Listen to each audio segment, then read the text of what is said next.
Ladies and gentlemen, welcome to London, England. This is Bellator 134, the British Invasion. This will be Bellator's biggest event for 2015. We're showcasing 5 of the UK's most exciting fighters and featuring 2 world title fights. The first of which will be our main event, where Douglas Lima will defend his title against the UK knockout specialist, Paul Semtex Daly. Now, Paul has 26 wins on his record, all coming by KO. He is known as Semtex, but has dynamite in both hands. He's won 6 of his last 7 fights and will be hoping to gain the title and walk away with the belt. Paul Daly, ladies and gentlemen. Next up is our co-main event, another title fight, a world championship, where the current title holder, Emmanuel Newton, will take on unbeaten UK fighter Liam McGeary. Liam has 9 wins by KO or submission. He is a finisher, and he hopes to go home with that world title belt. All of his 6 Bellator wins have come in the first round. Next up, ladies and gentlemen, Ramul Sokaju will be taking on Linton Vassell in a light heavyweight feature fight.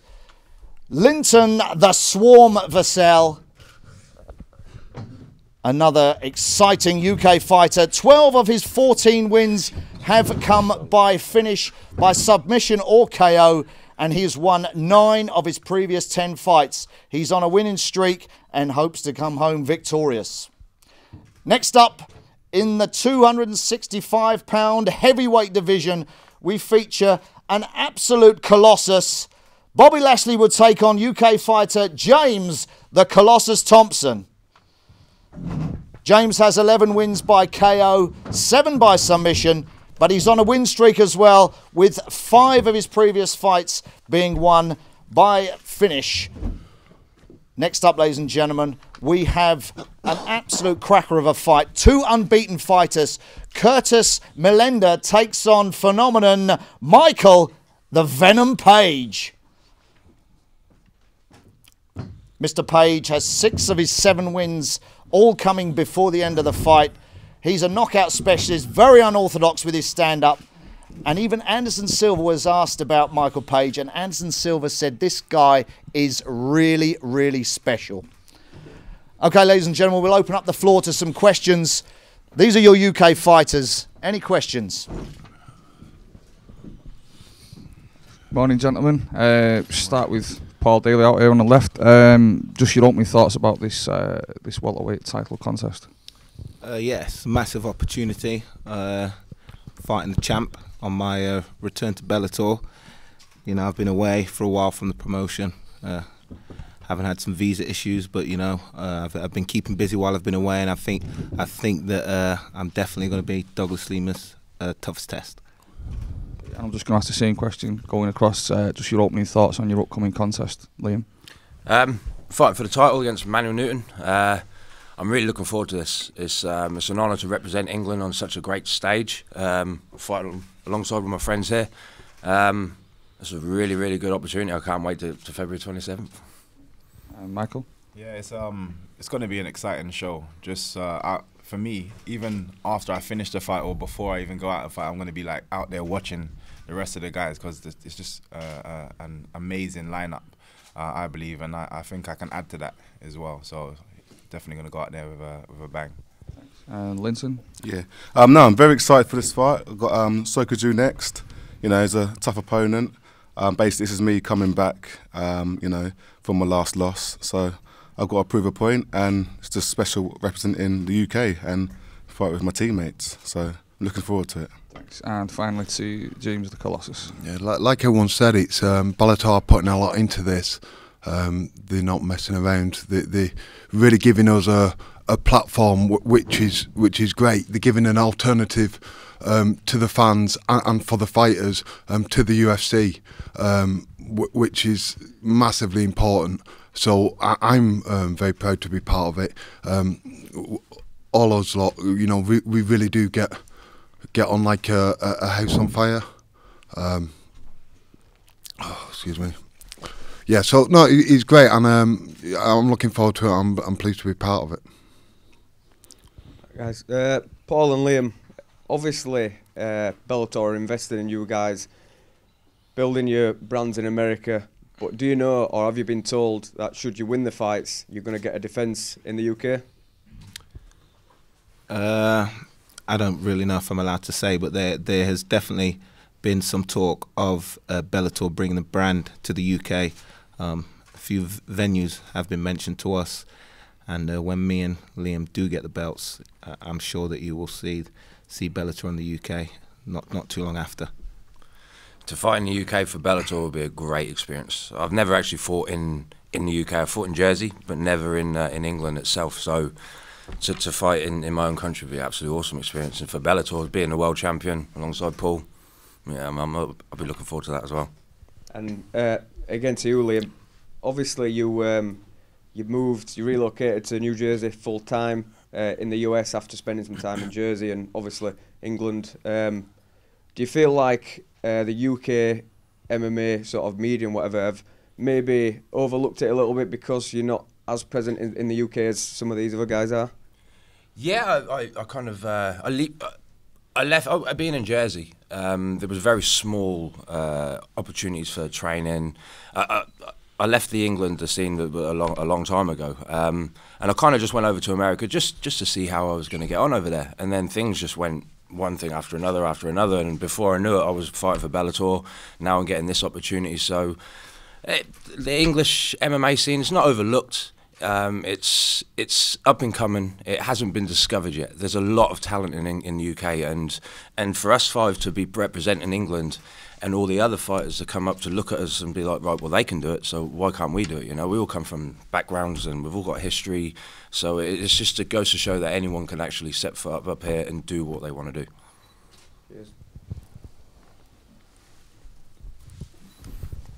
Cheers. Question for Linton. Just your reflections on that fight with Emmanuel Newton, who Liam's going to be fighting. You know, you came close to getting the finish a few times, couldn't quite get it locked in. Do you feel like you're still in the title picture yourself? And also, do you have any insights you could give to Liam? Yeah, just, you know, push the pace on him. Is very slippery. You know, there's a few times I thought I had him in the rear naked choke, or there was a time where I had him in the Kimura. You know, maybe just take your time a little bit. It's a 5-round fight. You know, he's got cardio for days as well. You know, so you got to look out for that. But yeah, I felt like, you know, I was inches away from winning that title, and you know, I've come away from this, you know, even more hungrier than before. You know, I know where I'm at and I know what to do. So yeah, the best advice I give him is, you know, he's going to be slippery, and you know, just be ready for everything. Paul, we spoke to you last year, and you said that you were expecting to fight someone before you fought for the belt against Liam. Can you tell us what changed? Yeah, I fought in Thailand. I fought K1 Max and had a very tough fight. I was supposed to come back and fight for Bellator. Having got that win, then I would have been given the title opportunity. But you know, I was nursing a few injuries. I just wasn't fit to fight, basically. So you know, luckily they gave me the opportunity anyway. So I'm thankful to Bellator for that. Now, how are you feeling now? You mentioned just injuries. Is everything good for you at the minute? Yeah, I'm good. You know, the fight in Thailand was difficult. You know, I took a lot of heavy kicks. I didn't like it much, and no, you know, I've had a lot of MMA fights, and I don't think I've ever felt as terrible as I felt after that kickboxing fight in Thailand, and I was in a pretty bad way. But you know, it was something that I feel the experiences made me. Even though I won, the experiences made me a lot more strong and confident in what I'm able to deal with. Yeah. Liam, you know, you mentioned you're all quite good friends. You know, seeing how Linton did against Newton, you know, what are your feelings now? Is there a lot that you could take away from that fight to add to your own game plan? Yeah, there is. I mean, I watched that fight over and over and over again. That's his last fight, Lyndon's last fight. So it's great to see my friend and see the things that he was doing, and they were working for him. I can take a lot from that. and also the stuff that I do as well, you know. And that Kimura, yeah, I remember that Kimura, man. Should have snapped his fucking arm, man. That's right. I tried. But yeah, no, I've taken a hell of a lot from his fight and from all of his other fights. So yeah, man, this fight is going to be it's going to be electric. It's going to go off, man. Liam, you've risen through the ranks quicker than a lot of other fighters managed to do. And with just 9 professional fights under your belt, are you confident that now is the right time in your career for a world title shot? Yes, I believe it is. I've been fighting around for years, you know, and for now, I wanted to fight the best people that I could fight and work my way up from the next one. So they've always got better the caliber of every fighter has got better each time. So now I won the tournament, I did what I needed to do, and now the next step is the world title. I win that world title and then I'm going to defend it. And it's been 6 Bellator fights, 6 first-round finishes. Do you ever find yourself stopping and thinking just how quick this is all coming about? Is it all a bit of a shock to you sometimes? Yeah, sometimes I lie there in bed at night time and I kind of start thinking about what's actually going on and how fast, and then... But then I try and stop myself from thinking, because then if you get overwhelmed and you start worrying about what's going on and you're overthinking things, so I just try not to think about it that much. I just go to the gym and train more. And question for Paul, you've been in so many big fights over your career against so many big names. Can you talk to us a little bit about the mindset going into this fight, obviously because it is still one of your biggest fights in your career? I think it's one of Douglas Lima's biggest fight. This is not the biggest fight for me, and I think that is ultimately is what's going to win me the fight. You know, I've been around in the sport for a long time. I've got a hell of a lot of experience in MMA at a high level, and more recently at a high level in kickboxing. If you look at some of the names on the record, some of the guys that have been in there, and then you match them to the same period in time to the guys that Douglas Lima's fighting, you know, there's no comparison. Yeah, so it's definitely a big opportunity for Lima to try and get some recognition, but I'm just so overwhelmingly confident that I'm going to be too much for him, that, you know, in my mind the belt's already mine. And finally, a question for Michael. Michael, if you look at your and Curtis's record, both undefeated prospects, the casual fan might say it's an equal fight, but to you, do you feel like Curtis is on your level? Anybody that's I go into the cage with, in my head I'm going in there to win, so they're not on my level. So no. Fair enough. Follow-up question for Michael. You know, when you were introduced, Grant Waterman talked about Anderson Silva. You've caught his eye and he spoke about you and said this guy's good, really good. Obviously, you get attention with those flash knockouts and stuff. Does that give you confidence, or does it create pressure? Neither. I just take it for what it is. It's a massive compliment to come from a fighter as established as himself, one of the greatest fighters like in MMA, full stop. So just to get that recognition is, you know, for me, it's just like, it's a privilege to hear. But at the same time, I can be the person that, you know, Anderson Silva once mentioned, or I can be as big as Anderson Silva one day. So I'm not gonna hear it and just, like, you know, sit back and not train as hard and so on and so forth. I gotta keep pushing. And James, you've had some ups and downs in your career, but you're riding a 4-fight win streak, and one of those wins is Bobby Lashley in 2012. Quite a close decision. Do you feel like Bobby's going to come in there highly motivated, looking to claw one back? Yeah, I mean, whenever you lose to someone, especially when the fight was so close, it was a very close fight. So, you know, he's definitely going to come in, and especially with all the England US thing. Do you know what I mean? So it all adds to it. It's a big stage, like we said. So he's definitely going to come in hard and looking to kind of get that back. I mean, anyone would, but it's not going to happen, is it? You take anything in particular from his last fight? Was with a fellow Brit, Carl Edmondson. Yeah, not really. You know, he's just been kind of like every time. I'm the most the more serious test he's come up against has been me, and he lost that. And since then, he's just been kind of, you know, beating a few donuts, and then, you know, he's come up against me again. So I know with Bobby Lashley, you know what? There's no surprises Well, I say that I might get surprised. You know what I mean? But there shouldn't be too many surprises with him. He kind of is what he says on the tin. You know, what did he say on the tin again? Can't remember what it said on the tin. Forget about the tin. All right? No surprises. Forget about the tin. No comment.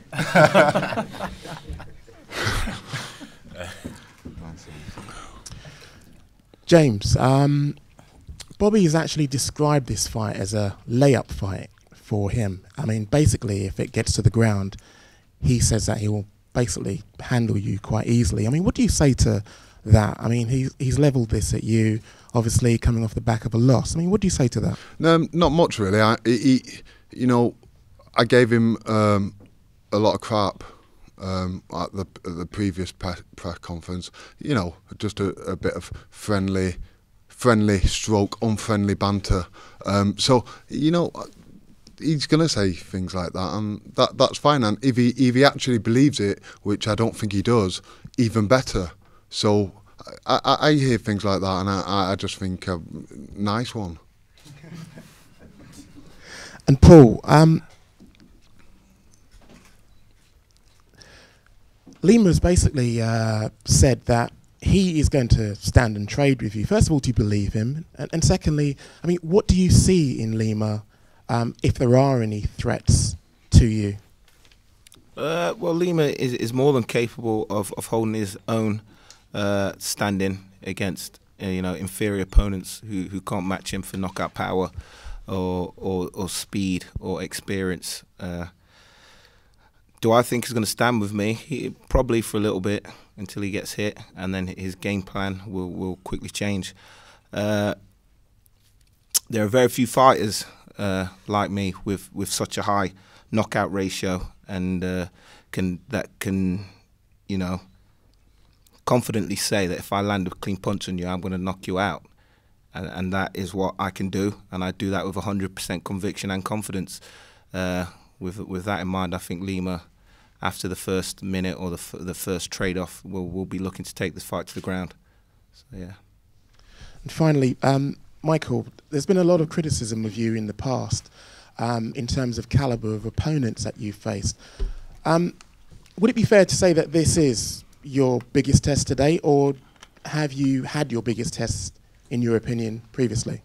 The thing is, yeah, I hear it all the time, and what's going to happen is after this fight, they're going to be like, oh, he wasn't good enough. They need to put this person in front of me. Then I'm going to beat that person.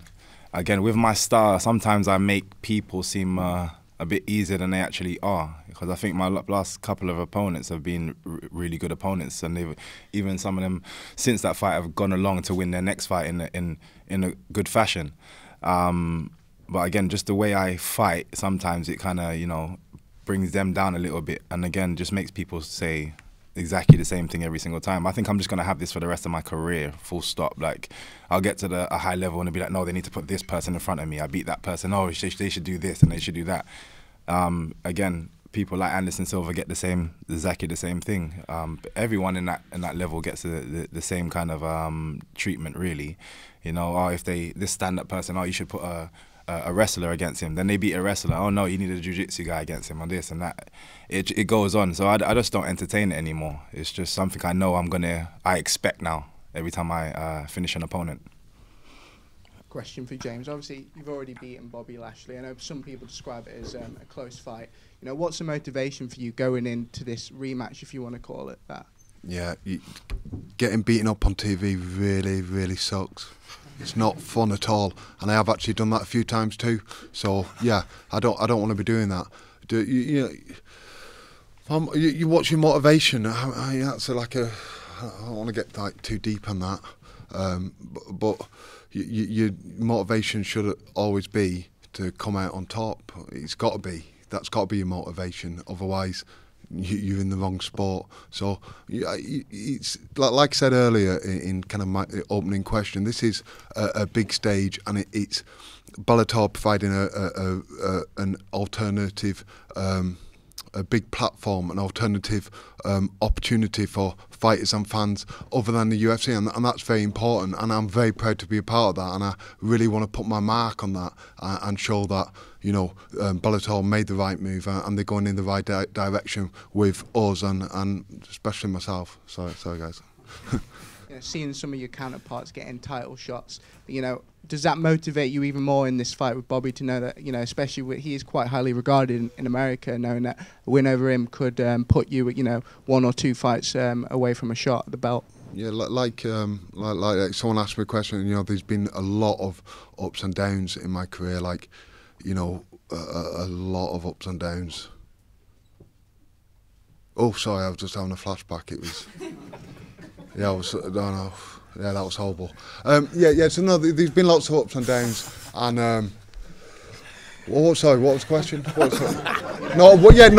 Seeing other people. Yeah, no, he's you know, seeing other people getting title shot. Definitely, you know, he's.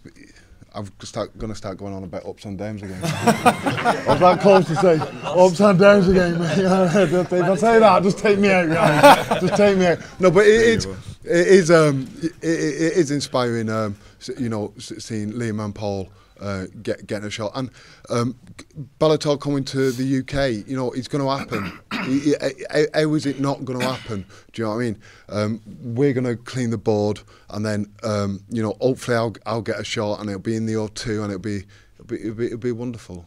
I hope you come along and witness it. Question for Linton. You know, Sokoudjou's considered quite a fearsome brawler, striker. You know, what's the game plan for you? Are you going to be happy to go and trade with him? We know, you know, you like to take it to the ground and get some submissions. You know, what kind of aspect are you looking at the fight from? Well, the fight always starts standing, so obviously trade with him. But you know, I finish my fights from the ground. You know, everyone knows that. You know, obviously he can train to try and stop me, but can he stop me from getting him down there and stop me from finishing him? But, you know, to be honest, the game plan, yeah, take him down and just beat him up. That's how I win fights, and that's what I'm going to continue doing. And so, you know, in your preparation, have you been quite wary knowing that he's got that one-punch knockout ability? Everyone's got one-punch knockout. You know, I'm not really worried about what he's going to do. I'm just concentrating on what I'm doing. I'm training with some of the top boys over in Florida at Black Zillions, you know. So I ain't worried about what Sokoudjou's got for me. He needs to be worried what I'm going to do to him. One for Michael Page. Michael, you know, we just mentioned earlier that sometimes you find yourself getting criticism for, you know, some of the caliber opponents you're facing. You know, after this fight, what do you think that you need to do to kind of shut the critics up and show them that you are the real deal? Like I said, I don't believe they will. There's always going to be somebody different, but I say it all the time, every time I speak to any kind of press or do any kind of interview, that I am taking my time. I still feel like I am a baby in this sport. When you got people like, again, Paul and James sitting on the same table as you, and you know their kind of experience, I am an absolute baby in this sport, you know what I mean? So I'm just taking my time. I just have to keep winning, keep putting on a show, and then just seeing whatever you know, option comes in front of me, and I go from there. Question for Liam. Liam, obviously in 2014, the only thing on your mind would have been the tournament when it came to MMA. Moving forward now, does that change the way does it make an impact on the way you prepare for the fights moving forward now you're moving away from that tournament format? No, I mean, as James says, it sucks getting beaten up on TV. So you don't want to get beaten up, you don't want to lose. I don't like losing. So every fight I go to train for, I treat it as a tournament final. Or the first round of the tournament, I treat that as a tournament final. You know, this title fight is what it is. I'm training for a title fight, so there's nothing. There's no day that I'm not thinking about this belt. There's no minute of the day that I'm not thinking about the belt. Every time I drift off of my own little world, I'm dreaming about the belt, head kicking, punching, finishing on the ground, anything. It's always on my mind every minute of the day. So yeah, this is what I'm looking forward to, February 27th. Just stop the fight going on in there, and I can get on in here then, you know. And a question for Linton. Obviously, the toughest thing for a fighter to do is to rebuild and revitalise yourself after a loss. Specifically, have you changed anything up in your training to ensure you get back on the winning track? You know, I just train as I always train, but maybe just add a little bit more fitness in, a bit more strength conditioning. But usually just train the same. The major thing I did do is just sort of not change camps, but go and train over in the States. So that's something I've always wanted to do. And I think this loss definitely gave me the push to do that. So that's the main thing I've done, is just gone over there to Florida and started training with some of the other boys over there. Winton, another one for you. Obviously, it might be sort of the elephant in the room because this is being billed as, you know, the UK team and everything like that. But you fought for the title last time. Obviously, Liam's fighting for the title this time. You went to a very well, it wasn't a close decision, but you went into the championship rounds, and you came very close to beating the champ. Obviously, you know, you two are now sort of pals and friends. How do you view potentially that matchup in the future? Because obviously that's what you're aiming for, the belt, and that's what Liam wants as well. Yeah, we've been asked this question a few times, obviously, like what would happen. But we said, well, when it comes to that, then obviously we'll deal with it. You know, we both got, obviously, both in the same weight categories, both got our careers going for that title. So obviously when it comes to it, then obviously we'll have to fight. But, you know, I'll take one step at a time. Sokoju's next, and then whoever they got next, obviously take that person out as well. So, you know.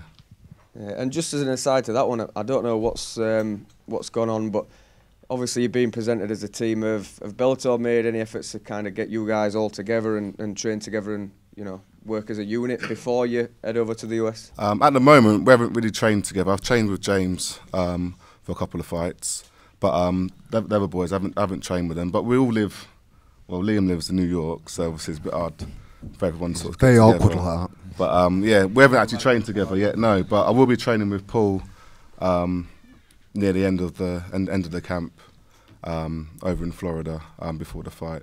But you know, one day I think all of us can sort of meet up and train together. So I think it's just a bit hard for everyone to come all together and train.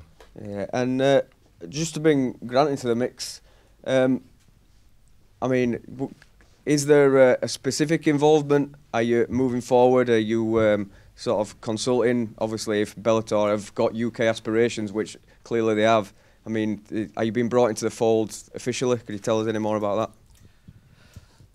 Can't really say that much about that, but Bellator have got some huge plans this year. This show is the biggest show, the biggest card in the world, featuring 5 of the UK's most exciting fighters. It could be a launch pad for the future.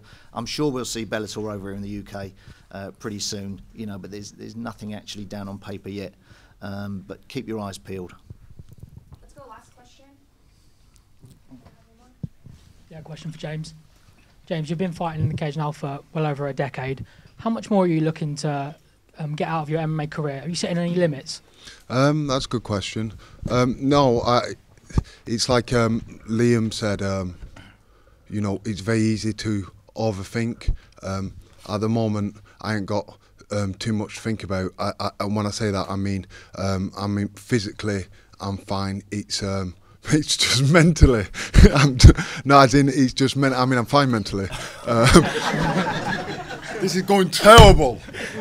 Smashing the table. Yeah, I'm going to turning over and grabbing a bit. No, yeah. So, yeah, no, I'm mentally fine, sir. No, hang on, no, I said that. No, it's... I'm not very good at these things at all. No, yeah, physically I'm fine. Mentally, it's how much you want to keep doing it and how much... You know, like you said, what's going to make... It's a big deal going in there and fighting in front of people. There's a lot of pressure, and it does get easier, or you get used to how hard it is as you kind of do it more and more. I've made a lot of mistakes in my career, and now I'm at a point where I think I haven't shown my best for various different reasons, all which come down to myself as well. So what I want to do is show. Obviously, you know, people put me in for the freak show fights, and you know, I'm a very big guy who got to a very high level without having that much actual skill, and it's been very tough learning in the spotlight. So I'm in a position now where I just want to show that, you know, I have learnt a bit, and I'm not just a big scary freak show fighter. I'm that as well as. A really good kisser. What do you call it when houses get repossessed in America? Foreclosure or something like that. That's what's going to happen. Foreclosure on that property right there, because he ain't winning. He ain't beating me. Like I say, it's very tough, and I've got to give him that props. You know, I've got to encourage him to train harder, because I don't want there to be no excuses. So if he spent the money, like I say, foreclosure on that property. If he needs to borrow a few quid or two, come and see me, and we'll sort it all out, yeah. All right, one last question. How badly do you want to be how badly do you want to make history on this night? Because if you do win, Yeah. you know. When I win. When you win, you're going to be, you're going to be, the first, MMA. Well, okay, second. Because you're going to be after. Liam's good. I mean, that night, but there's that opportunity. How badly do you want to make history that night? I don't know. It's hard to really, for me to put this across in words, because I have been involved in many big fights. But my mental state, as it is, with my whole, I don't know. I think I've matured as a fighter, and I have a family. That's brought me a lot of focus, and I've never really emotionally felt so committed to a fight, so committed to my preparation. Everything that I need, everything to be perfect. I want to be the perfect Paul Semtex Daly that I can be, and because I see that the opportunity is there for the taking. I see this as a massive opportunity, and I just see Douglas Lima as so beatable. I don't think that he's faced anybody like me, whereas I've faced guys like him a million times. Granted, I haven't won them all, but he's never been in there against a guy of my caliber. I really believe that, and I think he's going to find that out after the first 30 seconds of the fight. All right, good. Moving on to Liam. When we talked to Emmanuel Newton, the first thing he said, he's not going to get beat, especially by a Brit. I mean, he was very dismissive about that. He was very straightforward, very dismissive. And the first thing, and then he went on to say, as soon as that bell rings, your life is going to be a living hell in that cage. I don't know how he's gonna gonna back that one up. I'm not going to lose to a Brit. He almost lost to the first Brit that he fought against. The second Brit, I'm going to beat him up. I'm not going to let the chances slip that Linton let Vassell let him slip. I'm going to capitalise on everything. As soon as I get my hands on him, I'm going to break him, and he's going to feel it. As soon as I punch him in the face, he's going to feel the power that I've got in my right hand, my left hand, right kick, left kick. He's going to feel absolutely everything. I'm not going to hold anything back. Well, there's a level of confidence when going into this fight, because he's like, I've taken King Mo's best. All right, he actually wrote off your one punch knockout power. Yeah. Because he seems to think that he's got the grit and the heart to go toe to toe with you and break you. I'm sorry, and that's what he said. He thinks he's going to break you in that cage on February 27th. Man, I watch that dude every time he fights. He gets beaten up round after round after round, catches a lucky spinning back fist, or jumps on somebody's back and catches a lucky rear naked choke. For that man to stand there and say he's going to take my punch, he's going to take the best thing, good fucking luck to him, because man, I've proved what I can do enough times. Like I say, once he feels the power of my punch, man, he's not going to be saying that. The gum shield's going to be in the back of his mouth, his eyes going to be rolling in the back of his head. When you speak to him afterwards, in the 5 minutes afterwards, he's not even going to know what to say after then either. His words are going to be all jumbled up, his head's going to be a mess. I'm going to fucking murder him. Not literally, but... No, I mean, let's get into it. You have a great opportunity here. This is your chance to represent your nation inside of the cage. So you're not only just fighting for a belt, you are fighting for your country. How does that make you feel as an individual, as an Englishman? Is that a good feeling? Do you feel more pressure? I feel the pressure if I think about it. It's an awesome feeling representing Great Britain, being the first Brit to win the title. Secondly, followed by Paul. But to have that title and to be known as one of the first English MMA fighters to win a major tournament, major title over in America, it's an awesome feeling. Ask me that same question when I've got the belt around my waist, and I'll give you a much better answer. But at the moment, words cannot explain how I'm feeling about this fight. I just can't wait. I just want to fast forward to February 27th so we can get in there, do it, and then I can be like, now I feel like this. And now this is the feeling I'm feeling. You're sitting up here with all your fellow countrymen. Do you feel like you're a part of a team, that this is actually a real spearhead? Yes. And talk about that. Talk about that feeling of teamship. I mean, you guys get along great. You guys get along great in the green room. How special is that to actually be part of a team and come to America to try and impose your will on the Americans? When I got the phone call to say I got to be in England for 7th of January, my answer was, well, how am I supposed to be here? So we're going to fly you over here. I was like, sound. All the English team was going to be there. I couldn't wait to see these boys. We had a great time in San Diego when we first met up, and it was just like, I wanted to catch up with them, and it was just good to see them, It was like the hangover, the first hangover. If you would have seen us cage side. Standing on chairs, falling over. But it's you see how we get on, we all, and then this is the English mentality, we're all side by side, we're all warriors, we all get on, and when we get into that cage, we have to do our thing, and we're not going to shy back from that. We're going to stand, we'll wear our flag, we'll have our flags flying proudly, and we're going to show you what English MMA stands for. We're going to go in there and we're going to demolish the Americans. The Americans are going to think, well, what just happened? The whole thing is going to be an absolute blur, and it's just, they're going to get fucked up. That you are all flash. There's no substance to your fight game. What do you have to say to that? I think he's correct. He's going to see a flash. That's nice. That's it. He's going to be on the floor. Simple as that. He's very confident. He says, he's like, all this Anderson Silva stuff is it's just a bunch of hype, and that American fans are going to be talking about him on the morning of February 28th. What's his name again? Curtis Millinger. See, I didn't even know that. So, that shows you we're at the same record, and no one's even talking about him now. So he's doing something wrong. So what he's trying to do is take my limelight, use me as a springboard to help his career. But if he couldn't do that in 7 fights already, even if he did beat me, let's say he did, I'm going to give him the benefit of the doubt. Let's say he did. He still needs to do that extra work to keep building himself. I'm doing what I need to do, and he's just another stepping stone to continue my journey.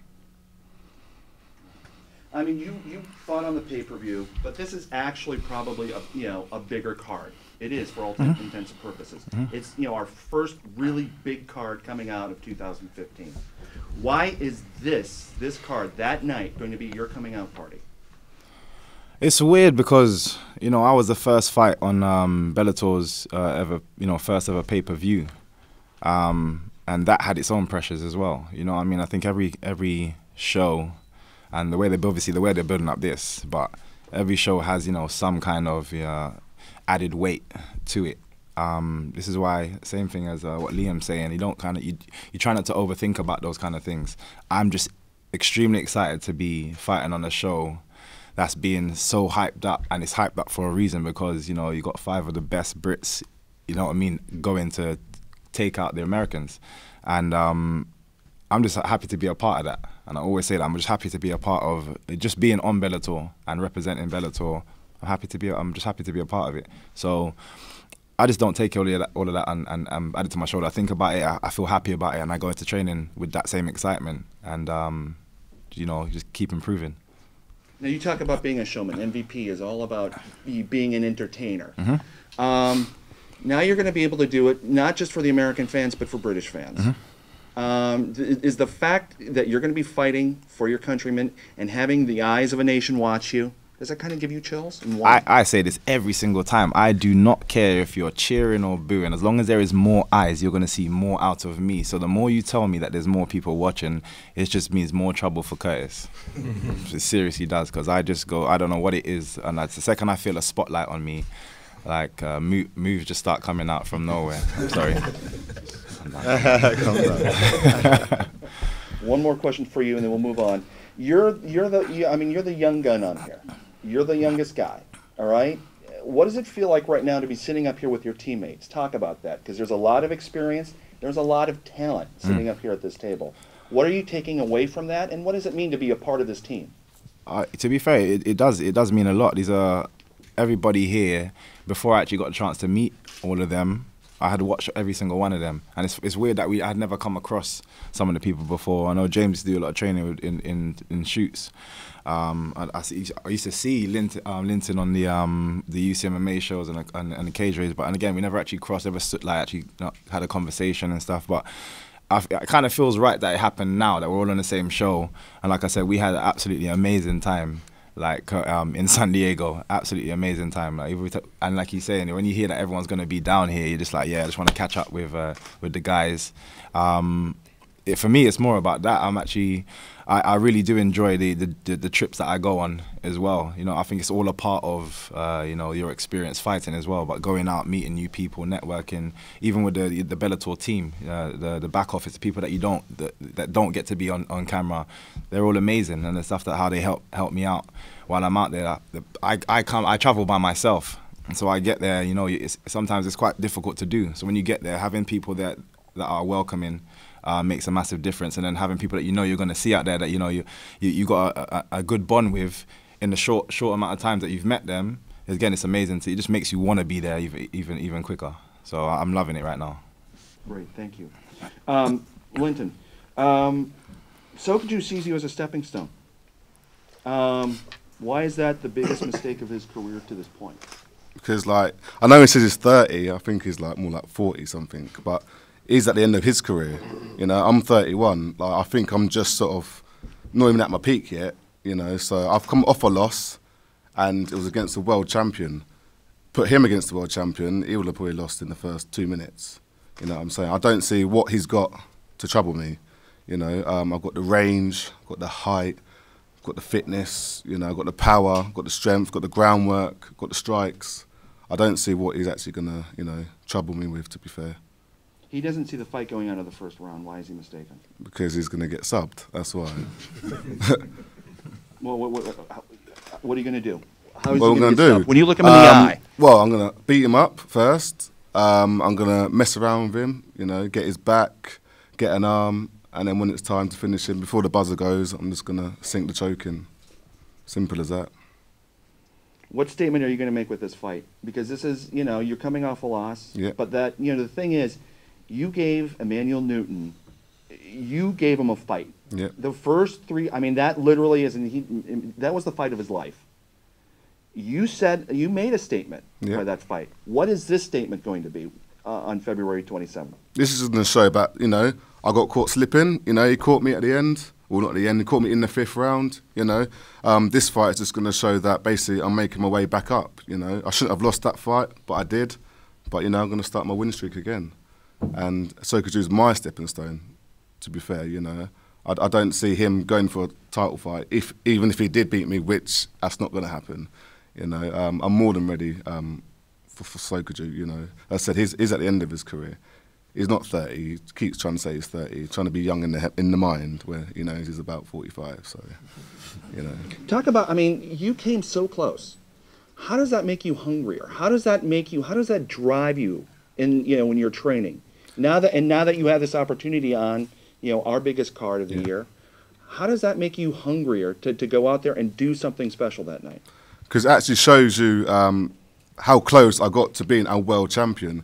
Everyone talks about being a world champion, but to actually be a world champion, that's just going to be my dream come true. And I know how close I was. I know for a fact I can do it. And I'm in this game to be a world champion. And you know, that's what gives me the drive. You know I can do it. Just got to put more hours in, you know, a bit more training, and it will come. The time will come. Talk about the sense of brotherhood you have up here, because it seems like you guys just really get along. Yeah, yeah. Talk about that sense of brotherhood. Yeah, these boys are. I say I've trained with James, you know, so we've got a close bond, and just connecting with these boys, you know. We all just clicked. It wasn't like, oh, this is James, how you doing? You're right. It was actually, how you doing, boys? We all clicked together, same as Liam. You know, there's really another dull moment with us. All of us just, you know, have laughs with each other, and I think this Team UK has brought us closer together. You know, I've got their numbers and everything like that. You know, we talk, and you know, to be a part of Team UK.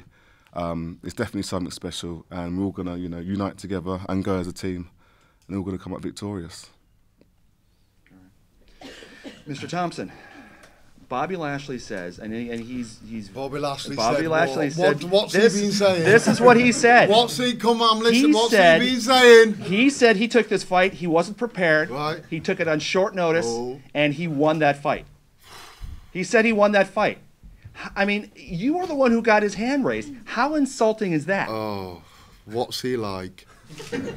What's he like, that Bobby Lashley, eh? Oh, no. Look, it was a close fight. I won't like give you a play through all of it, but you know, he came at me hard first round. He broke my orbital bone in that fight, and I had to go through the other two. And he was.